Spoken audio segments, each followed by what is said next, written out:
Today, we're going to count down the margin in each state in the 2004 presidential election. We'll go from the widest margin down to the nail biters. So let's get right into it. Let's see what we've got here for 2004. That was a close one. George W. Bush won it with 286 electoral votes out of 31 states, and that was worth 50.7% of the national popular vote. John Kerry took the loss. He ended up with 251 electoral votes out of 19 states and D.C., and that was worth 48.3%. So the popular vote margin nationally for Bush was 2.4%. So let's see how that trickles down into each state. So if we get back on the map, this is the electoral map for 2004. And we're going to use some shading here. The darkest colors would be 10% or more. Those are the safe margins, and it's going to go all the way down to under 1%. Those are the tilt ratings. So let's start the countdown, including the districts. Number 56 out of 56, the absolute biggest landslide was, of course, Washington, D.C. for Kerry. That went in his direction by about an 80% margin. Next, number 55, the widest margin for Bush, also comes in a district. It's Nebraska's third at about 51%. The widest margin in a single state goes toward Bush, and it was Utah by over 45%. Now we've got a slew of red states, starting at just under 40%. It's Wyoming. Then it's Idaho. Then we've got Nebraska, followed by Oklahoma.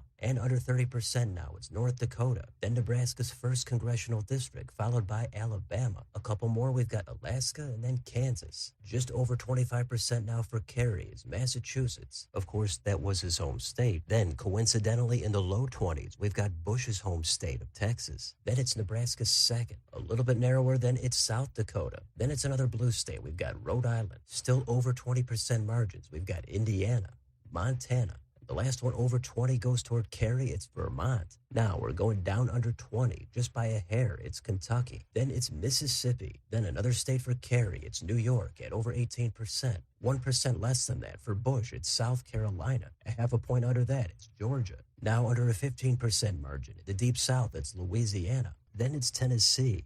Then it's one for Kerry. We've got Maryland at 13%. That margin is surprisingly narrow compared to today, just like the next state. This went toward Bush. It's West Virginia at just barely under 13%. Still in double digits, we've got North Carolina for Bush. Then for Kerry, it's Maine's first congressional district. Then in the Southwest for Bush, it's Arizona at 10.5. Just under that, it's number 24 for Kerry. It's Connecticut. Almost the same margin as Illinois. Now we're going down under 10% into the likely ratings. Number 22 is actually California at just under 10%. Just under that is a red state. It's Arkansas. Number 20 is Maine, coming in at 9% for Kerry. Even less than that is a state we would consider to be extremely blue. It's Hawaii. Then going back toward Bush is Virginia at over 8%. Under 8% is going to go toward Kerry. It's Delaware. Then we're going to go back to Bush and give him Missouri. The same percent goes toward Kerry in Washington. Now, under 7%, we've got New Jersey. And at 6% is Maine's second congressional district. And coming in just slightly over 5%, still at a likely margin, is going to be way down in the southeast. It's Florida. Now we're going down to the lean ratings. We've got one for Bush. It's Colorado at 4.7%. Now we're into the top 10 at 4.2%. Toward Kerry is Oregon. Number 9 at 3.5% for Kerry is Minnesota. Number 8, just under that, it's a Rust Belt state. It's Michigan. Number 7 is toward Bush. It's out west. It's Nevada at 2.6. A fraction under that is back in the Rust Belt. It's Pennsylvania. That's 2.5 for Kerry. Now we're into the top 5 of the countdown, and that spot goes to Ohio. The entire election might have hinged on this state, but it went toward Bush by 2.1. Even narrower than that, number 4 is in the northeast toward Kerry. It's New Hampshire at 1.3. Now we're going under 1% for the top 3. At 0.7%, it's in the southwest. It's New Mexico, and it was won by Bush. Almost the same percent, but just barely narrower, is number 2. That also went toward Bush. It's Iowa. That leaves number 1, the absolute closest margin in the 2004 election. It's going to be Wisconsin, and it went toward Kerry by 0.4%. So that's the countdown. And compared to today, definitely a lot of changes. Texas was super safe back then, not remotely competitive. Blue states like the West Coast, much more narrow, including California, technically under 10%. It's similar in the Northeast, deep blue states,